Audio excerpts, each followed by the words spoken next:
Donc, je vais vous expliquer une façon de graver qui est le polystyrène.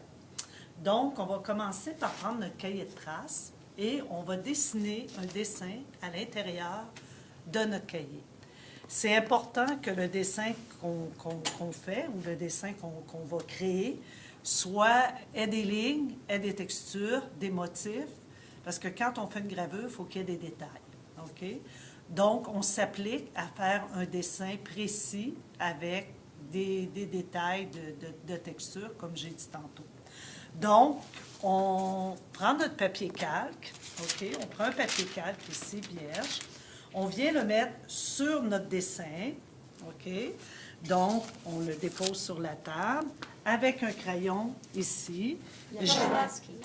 OK, et je colle je prends le temps de bien coller mon papier calque pour pas qu'il bouge. Et après ça, avec un crayon, je viens calquer mon dessin que j'ai dans mon cahier de traces. Donc, je trace. OK, en appuyant pour qu'on voit vraiment les lignes. Parce qu'après ça, il va falloir le calquer sur la plaque. Donc, c'est important que ça soit foncé. Donc, je ne le tracerai pas au complet parce que ça va être long. Donc, je fais juste calquer la fleur qu'on voit ici. OK. Donc, je décolle mon papier calque.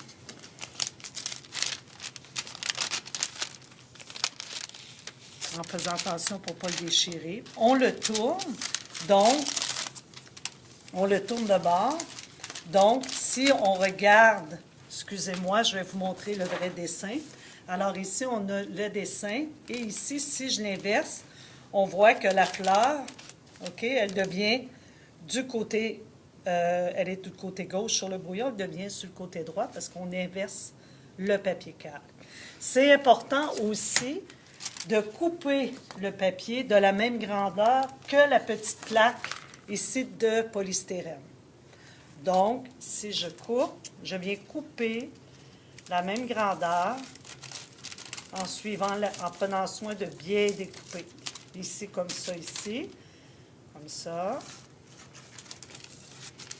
Je découpe au ciseau et je viens déposer le papier calque sur ma plaque. OK? Je le colle encore une autre fois sur la plaque. Donc, j'ai mon dessin au complet que j'avais tracé dans mon cahier de traces. Et avec un crayon, je viens appuyer sur les lignes. Je me mets sur la table. Je viens appuyer sur les lignes. Comme ceci. Pas trop fort pour pas graver trop profond sur la plaque au départ. On met une pression, mais pas trop fort. Moyenne. Alors, je trace le dessin.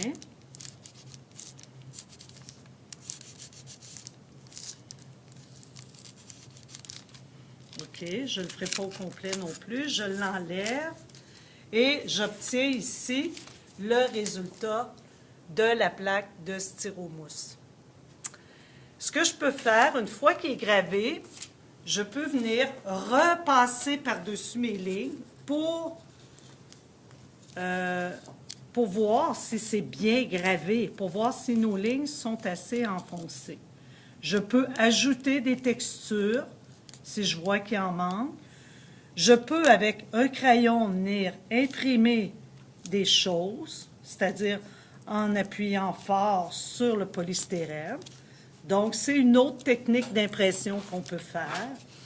On peut, avec un X-Acto, enlever des parties. OK, on peut aussi appuyer, on peut enlever des parties en grattant un peu, enlever une petite épaisseur en faisant attention de ne pas se couper. Aussi, de faire attention aux côtés, de ne pas trop en enlever sur les côtés. Parce que quand on va imprimer, on va perdre le cadre de la plaque. Donc, une fois que c'est terminé, que vous avez que vous êtes satisfaite de votre plaque, on met notre plaque pour imprimer notre plaque. Alors, on met du tape en dessous de notre plaque, comme ceci, pour que la plaque ne glisse pas quand on va mettre. Alors, je le mets ici. Ici, on a la table d'ancrage. Donc, vous allez prendre, on a un rouleau, on a notre encre, on a un petit bâton pour, comme je disais tantôt, venir faire des pressions dans la plaque si on veut. Et ici, je prends le temps de je prends de l'encre et je viens l'étendre pour qu'on puisse imprimer par la suite. Alors, je mets un peu d'encre. OK, j'en mets assez pour la largeur du rouleau. Alors, je viens déposer ça ici. J'essuie mes mains pour toujours avoir les mains propres. Alors, je viens prendre mon rouleau, je viens déposer mon encre. Je roule jusqu'à temps que ça fasse des petits picots pour avoir assez d'encre pour que je puisse aller imprimer ma plaque. Alors, je lève mon rouleau. Si vous avez remarqué, je lève le rouleau pour mettre de l'encre égale sur le rouleau. Alors, je fais un mouvement de va-et-vient comme ça et je viens imprimer ma plaque.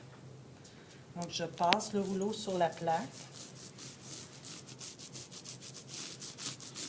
en regardant comme il faut, en s'appuyant peut-être à une partie qui est enfoncée pour ne pas salir nos mains. C'est important de garder toujours nos mains propres.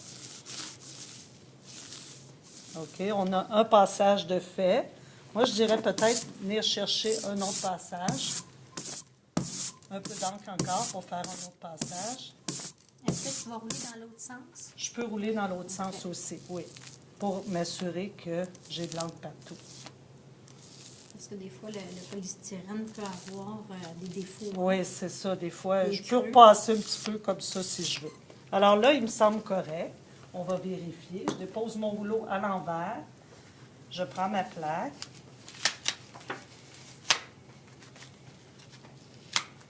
Je viens de déposer sur la table d'impression que je me suis fait. Une table très propre pour qu'il n'y ait aucun déchet. Oups, excusez-moi. Alors, je la dépose ici dans le coin. Je me suis fait un repérage. J'ai fait la grandeur, exactement la grandeur de la plaque. Hop. Alors, je la dépose bon. ici. Ouais. OK. Tu as du papier collant, je pense, hein? Oui. Pardon? Tu as du papier collant. J'ai du papier collant en dessous de la plaque. OK. Ça aide à pas bouger. Je viens placer mon... Moi, je me suis mis un petit repérage pour le papier pour imprimer. Je prends ma feuille blanche ici. J'avais mes feuilles, mon papier propre. OK.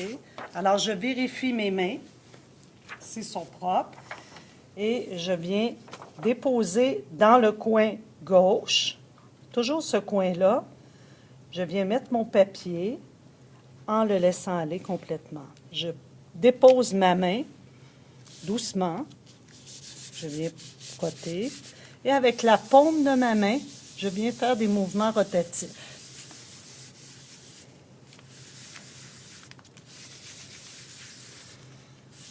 En appuyant, bien sûr, faire attention au coin pour que ça soit bien imprimé. Alors, je enlève le papier et je regarde mon chef-d'œuvre. Alors, elle est quand même bien imprimée. C'est le résultat.